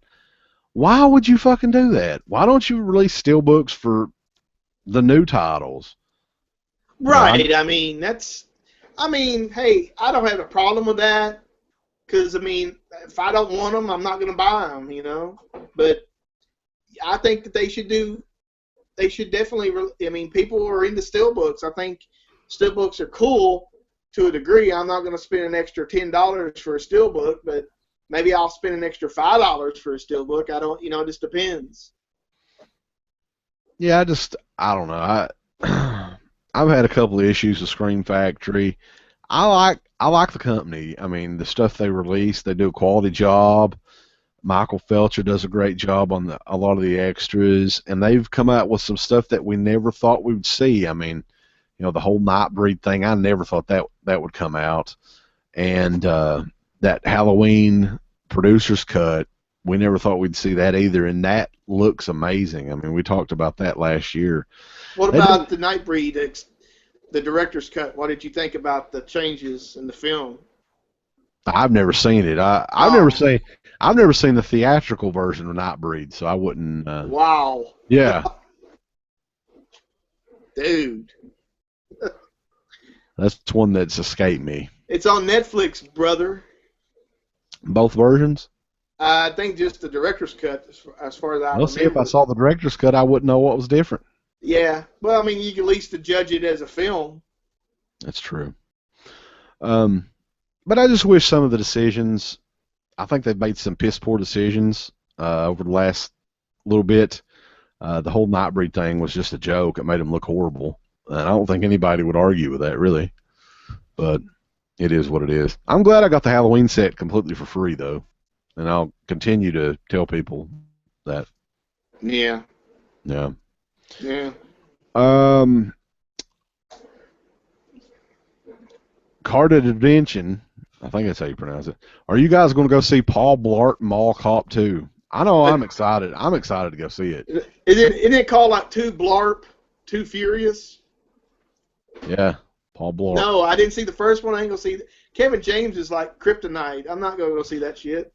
Yeah, he's like the new Jeff Goldblum. He's like the new bad Adam Sandler movies. It's like I'm not gonna go see that. Man, as bad as Adam Sandler movies got, I don't think they ever got as bad as Paul Blart Mall Cop. Well, I haven't seen it, and I don't plan on seeing it. I agree with you about Kevin James, though. That guy, like... That one about Zookeeper, when the probably Oh a damn my sequel to God. that. Yeah. Corey, who joined us on the WrestleManiacs. It was fun talking about WrestleMania. You can check that out, WrestleManiacs.org, Steve. New website. It's an organization? It is. He says you just watched Class of 1984, which is also coming from Scream Factory. Yes. He says, I thought it was a fun movie, just had never seen it. Yeah, it's a great movie. I really enjoyed that. It's just like an over-the-top violent movie. That's one that had never been out on DVD before, had it? No, it's never been on DVD either. It's just VHS. Yeah. So it's cool they're coming out with some of this stuff. Scream Factory, like I said, I don't have anything against the stuff they do. I think they do a great job. I just think some of the executive decisions make them look like heels, Steve. They need to get a new creative team at the Scream Factory. Yeah. Jay Legend, he has some interesting questions. He wants to know, where does the term "finger fuck your papaw" come from? That comes from Wes's side of the family. Well, the truth is, a lot of those insults that we would come up with that we used on the show were me and Uncle Bill, and we still kind of do this, although we don't see each other as much as we used to. We do it mainly on, Facebook or text or something like that. We just think of funny ways to insult each other.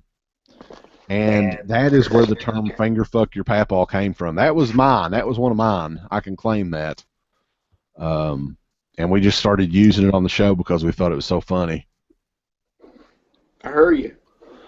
He also says, have you seen the episode of Family Feud with Mick Foley? I haven't watched Family Feud. Ever since the legendary Ray Combs killed himself, I've just not had an interest in watching Family Feud. I can't even go into a closet because I'm afraid I'm going to accidentally hang myself. That's bad, Steve. That's bad taste. Shame on you, Steve. Shame. I'm sorry. But, no, I haven't seen the... I remember, the old school Family Feuds where they would have, all the wrestlers on there. They had WCW on there. They've had WWF on there. They had, the Gorgeous Ladies of Wrestling was on there at one time. I remember all those shows.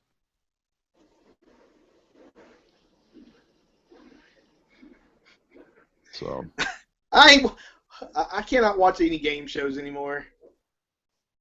Game shows really don't exist that much anymore. I mean, there's a couple of them. Yeah. The Price is Right is still on somehow. I don't know who the fuck watches it aside from maybe old women or something. Peepaws and Greemaws. Yeah.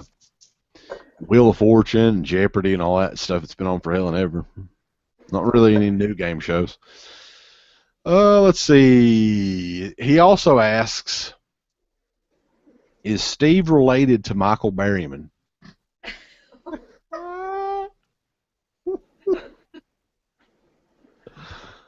That's a good question. I don't know. Are you, Steve? I am not.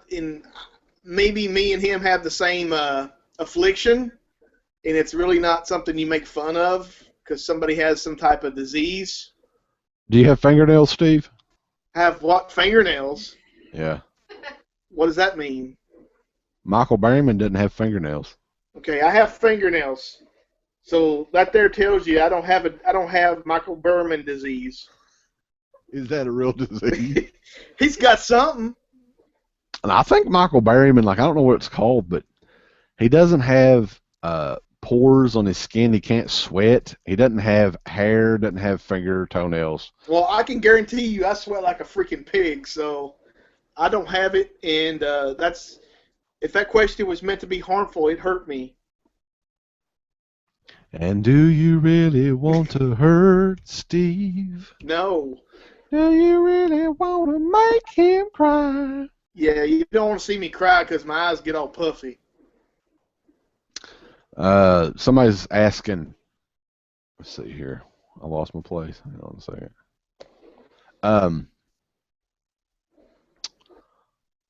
Where was I at here? How much did Gunnar Hansen pay for his Leatherface costume at Party City? That's from Carded Redemption. Man. Probably about $39.99 is probably the average price for those things.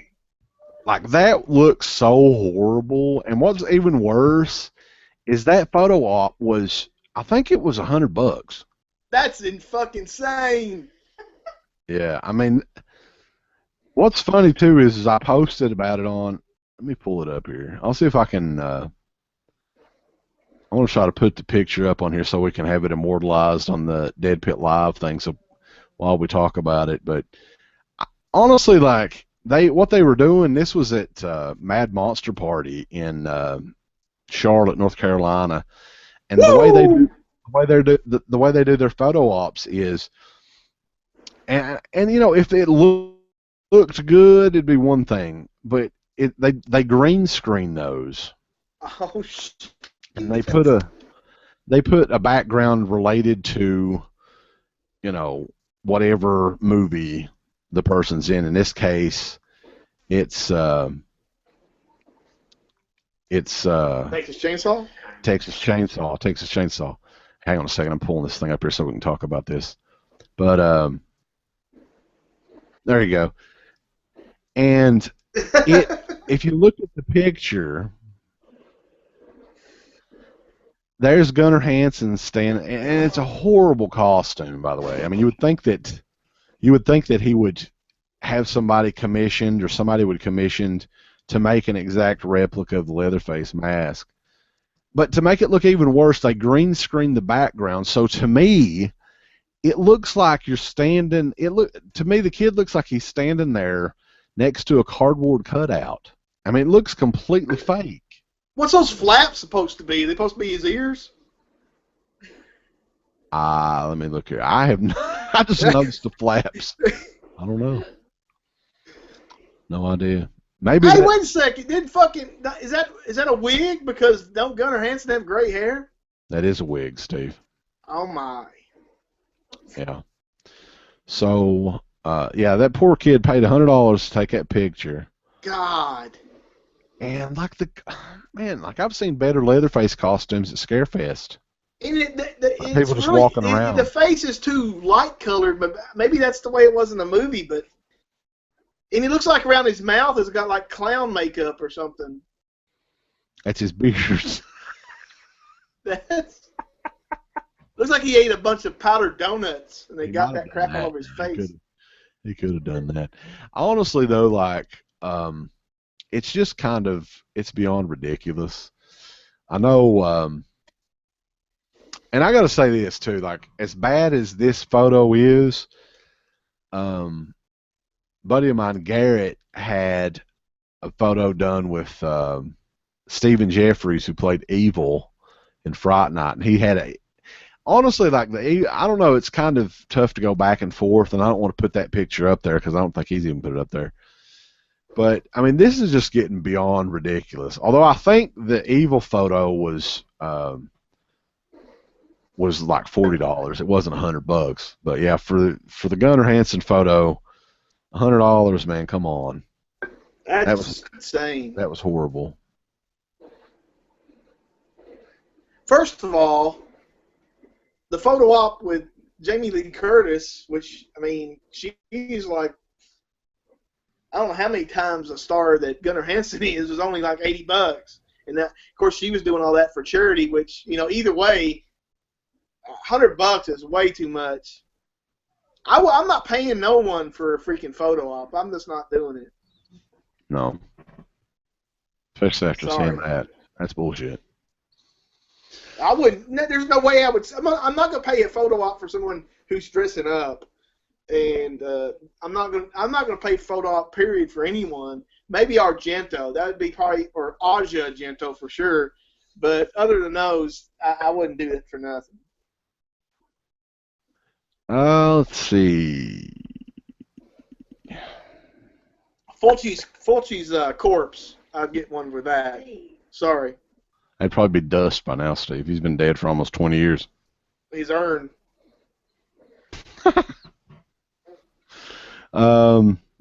Let's see.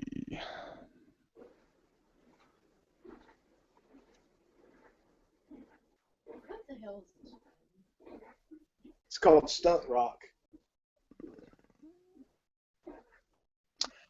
I don't really know what he's talking about here. The Shaun of the 80s. He said he's talking about Squirm, released by Scream Factory. When is that already out from Scream Factory or what? Yeah, Dana's got it. Have you watched it? Yep. What do you think, Dana? Transfer's good, and it has one of the only interviews with Don Scardino that I know of. With Don Scardino. Wow. That's worth the price right there if it's fucking got Don Scardino on it. He's got a hard-on for Don Scardino.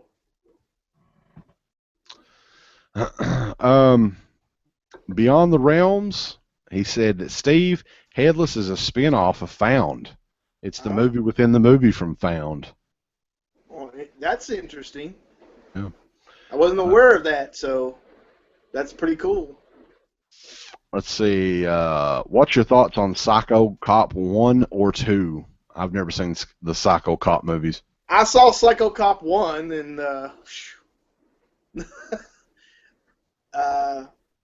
it's kind of like I don't know, it's really lame to me. And then Psycho Cop 2, I only made it through the first 5 or 10 minutes of it, and that was even worse. So I guess I don't have a high opinion of either one. Yeah. So that, if Steve hates it, I'm probably never going to watch it. I mean, Steve likes a lot of bad shit. It's not it doesn't really, it's my memory, if I recall my memory right, it's just not really, he's kind of like making smart remarks and stuff in the one I watched, and then the second one's kind of picks up the same, but it's not, I just don't like it. I didn't care for it at all. I gave it a chance, but I didn't really see anything positive in it that needs me to revisit it. MacBoy Color wants to know, do we think we will ever see a Bad Ronald remake, Steve? If we can get one of the Jacoby brothers to do it, or Jacoby descendants. Are the Jacoby's still around? The Jacoby dynasty is still around, yes. So as long as we can get one of them weird-looking dudes. I mean, you could do it now, but I mean, really, that kind of movie only exists in the 70s because there's just too much going around now for that to be actually. But I mean, you know, there's a couple of movies that had the similar plot. Yeah. Bad Ronald. And I've got Bad Ronald. I've seen it, but I think that movie Crawl Space is better than Bad Ronald. I like talking that. About Klaus Kinski or? No, there's another Crawl Space. It's almost the exact same plot as Bad Ronald. We've seen it. Oh. I would check that one out, Steve. Although I think that DVD's out of print, it might be worth some money. Maybe I could sell it.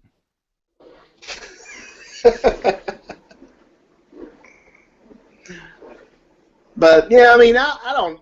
Yeah, I mean, I remember seeing Bad Ronald when it was on like the afternoon movies in like the like late '70s, early '80s.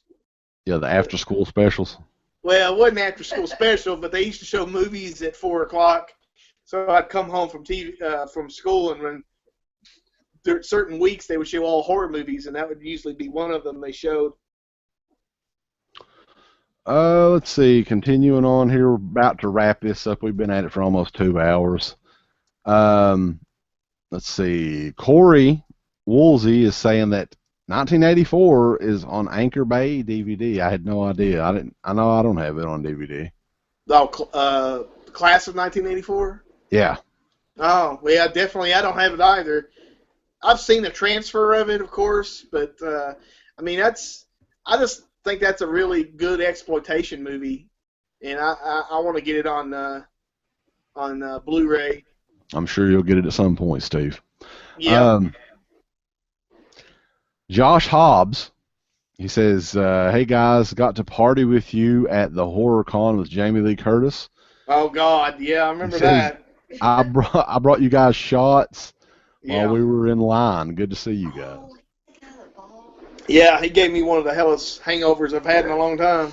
Yeah, that was a fun show, man. That was like, what was that? It was like over 2 years ago, but that was probably the last like really fun time I had at a show. Yeah, I remember we all walked to the liquor store and came back, and it was fucking. Yeah, we walked like half a mile or something. Yeah. The And I like liquor store. drunk one beer and like, fuck this, I'm too drunk, I can't drink no more. Through traffic and shit. And I Yeah. think we already started drinking before we started walking. I think so. I think Dude, we were drinking. We were sitting in line for Jamie Lee Curtis, and we were going back and getting beers and bringing them back into the room. Yeah. It was awful. I mean, because that was just the hellacious hangover, and I was like, fuck this. Whoa, you froze. What's froze? Look at him.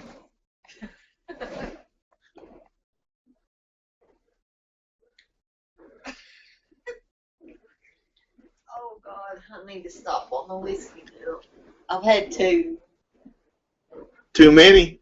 Yeah, let's do Wesley Vance, you're frozen. Like the Adam Green movie.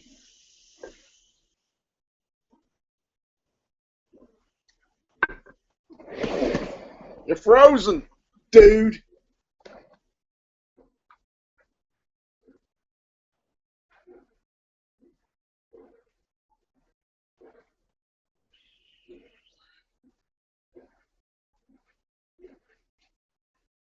I don't think it'll take my mom long to get boozed up on this stuff.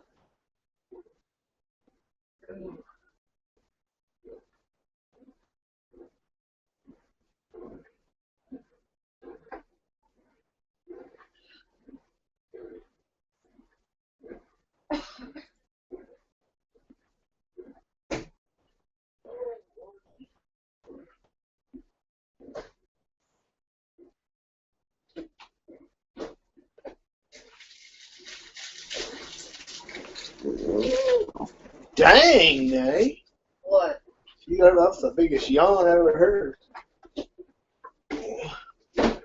You yawn, Winky?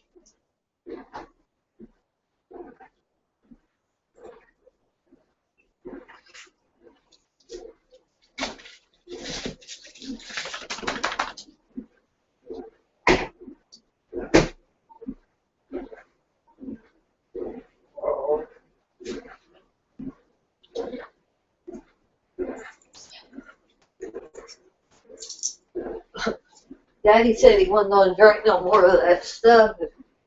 Earl, now, you're silly. That's all now. This movie's crazy, see?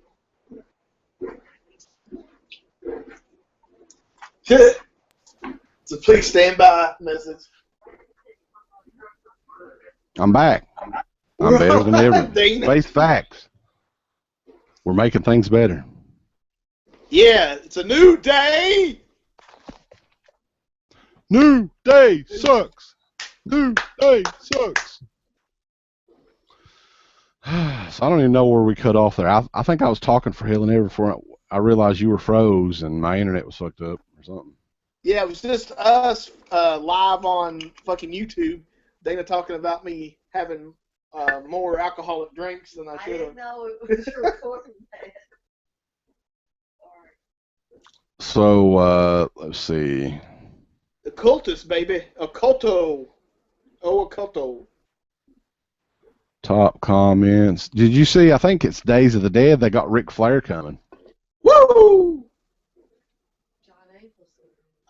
We're going there because Dana wants to meet John Amplis, but other than that, I'm not going to stand in line for. I mean, that's cool and all, but I'm not.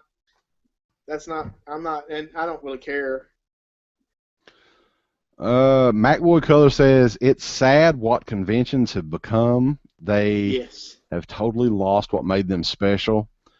There's one going on somewhere like every weekend, and it's all about the money now. I'm glad I got my autographs before it got stupid. Yeah, I mean, it was always cool to go to these shows and get autographs and all that. I mean, that's mainly why everybody wants to go and meet people and stuff. But I mean, it's like $35 or something for Saturday on Days of the Dead. I mean, that's like you used to be able to get that for a fucking weekend. So it's crazy. I think that's $25 for a day pass is just that's enough. Yeah, I never really understood that either. I mean, that's basically like charging somebody to come into a fucking flea market or something. Yeah. Like, there's nothing really. Let's be honest, and I love, I don't have anything against any of these guys doing these shows, but most of them, they don't offer a fucking thing else. Like, you can walk around and buy shit and get autographs. That's basically it. Yeah, it's crazy. Too busy molesting your dog over there, aren't you, Steve? I was biting on her ear. But the thing that I always enjoyed, to me, that was more fun than actually the convention itself, was the after party and hanging out and just seeing people, and that doesn't really happen anymore because most of those people don't go to shows anymore. Most of the people that we know that we hung out with. I mean, last Friday night we had a pretty fun time watching Hail the Living Dead. That was fun. We had that on the Roku channel, so since we're talking about it, I'll put it back on the Roku channel tomorrow, so people can check that out. Hell yeah! Yeah, that was a good time. That was a fun time too. And I'm hoping we get to attend that one again this year if they do it. And we will do some other commentary on there, of some sort. So. Yeah, should bring back Burial Ground or something. We did do Burial Ground at a show. I think we have that on the DEADPIT channel, but the audio quality is not the best. That's why we just have it for like $1 or something. Yeah. So, let's see. There's plenty of bad movies to pick from. I actually have a question on Facebook. Oh. I just happened to see this. Dan Richmond says, what's up, CK? Joining in late, so if you haven't covered this already, he's talking about It Follows as well. Yeah, and we talked about all this. I haven't seen It Follows, though. You can check out on YouTube Beyond the Realms, Jason Schneeberger's channel. He's actually got a review of it, so you can check out his thoughts on it. He's seen it. He just wanted to know our thoughts on it. Oh, okay. Yeah. Well, I mean, I think that the premise is intriguing, and a lot of people, I've seen some people like Rick of the Dead thought it was boring. So, but I would give it a chance. I mean, if a lot of people are saying they like it, so I'd give it at least a chance to watch it. Yeah. So, I mean, that's the big movie of the moment. Hopefully, eventually get to see that one, but haven't seen it yet. And the clock strikes midnight, so I guess that's time for us to get out of here. It's way past Steve's bedtime. Yes, it is. We got to get him his rest for the evening. He's going to have a wild weekend in the small town of Lewisport, Kentucky. Going to eat some ham and deviled eggs, shit like that. Right, some home cooking. No, I'm not going to eat any of that. You don't like ham? Not too much, no. I'm not a big ham fan either, really. Turkey, yes. Ham, no. Unless it's that special, like, double honey glazed ham. Now, some of that stuff's fucking good. But most ham, like, what was is it like Canadian ham or that real salty shit? Like, that's fucking horrible. It tastes like fucking dog food. It's too salty. Yeah. So anyway, it is Easter weekend. Hope everybody has a fun weekend. Do some Easter egg hunts. Eat some Reese's peanut butter Easter eggs. Yeah. Or some of those luscious Cadbury caramel eggs. Not the regular Cadbury eggs. Those things are nasty. So enjoy. Hope you guys had a fun night for Dead Pit Live. We will try to do this again. The plan with Dead Pit Live was we're going to try to do one of these a month in place of the show. Pay-per-view special event. Yeah, it'll be like a special event. On the Dead Pit Network. Just because, every week doing the same sort of Dead Pit show, and weeks like this too, there's not a whole lot to talk about either. I mean, news-wise. On a week like this. I have no clue where you're going there, but yeah. But like appreciate a moment like this, Okay. But everybody checks it out. Thanks. And we will be back again in some form next week on the original Horror Talk Radio show. It's not our fault that Uncle Bill didn't want to come on here. He's just being a little pussy. Evidently, he was having problems getting off tonight or something. I don't know what the deal was. I heard that happens to him a lot. Yeah. So we will be back, and we'll see you next time here on DeadPit.com. I want to enjoy this long weekend Blu-ray, Steve. Go for it. Yeah.